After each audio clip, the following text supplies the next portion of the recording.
I still think it's best if I'm representing a non-citizen client to do everything I can to make sure that if they're going to be convicted of something, that it's not a sort of drug offense or controlled substance offense.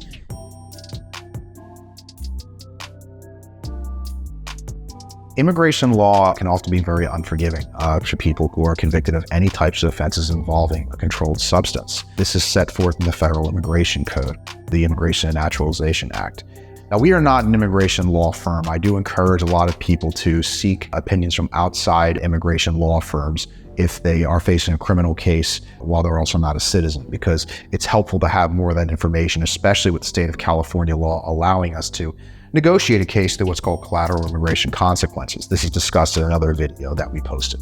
But we've learned a lot of things through osmosis. And one thing that I am particularly concerned about whenever I represent a non-citizen client is any charges that I think have a really particularly bad stigma. And one of those is drug or narcotics charges. Immigration law runs to the beat of its own drum compared to the criminal law of whatever jurisdiction you're fighting your case in.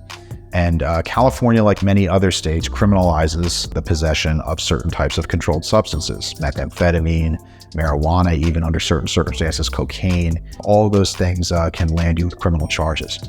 Now, times have changed about how drug crime should be prosecuted, and what people often refer to as simple possession, which in California is governed under Health and Safety Code 11377, is, usually often written off as like, yeah, it's not that big of a deal. You might be able to even get it dismissed with diversion, et cetera, et cetera. Even if you get convicted, who really cares?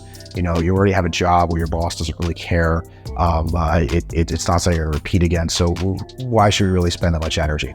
Well, if you're not a citizen, it actually could come up with a lot of serious consequences. You got to know that even a charge as seemingly innocuous as simple possession could actually land you with particularly serious types of consequence for immigration. Will you be able to keep your green card? Will you be able to even get immigration status in the future? These are very serious questions that I discuss a lot with a lot of our non-citizen clients. There's a lot of good literature out there that points out that the federal schedule of controlled substances is actually a little bit different than the list of controlled substances under California law.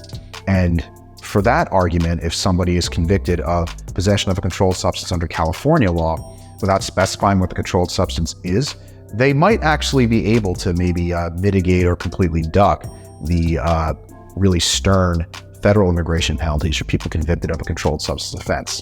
It's really important to me that for my non-citizen clients, that they, are put in a position that sort of balances the scales a little bit more, because, it's not their fault they weren't born in this country. And so they have families here and a job to do and things of that nature. And the idea that they could put that all in jeopardy for something that's so low level for somebody who was fortunate enough to be born in this country, it just kind of reeks of unfairness. So I want to do everything I can when I'm representing a non-citizen client to have that level of care and do everything I can to mitigate their consequences, not just in the courts, but also in their plans to remain in this country if that's what they choose to do. If you or a loved one is facing any kind of drug charges and they're concerned about how it might affect their immigration status, please give us a call. I'm sure that we can help.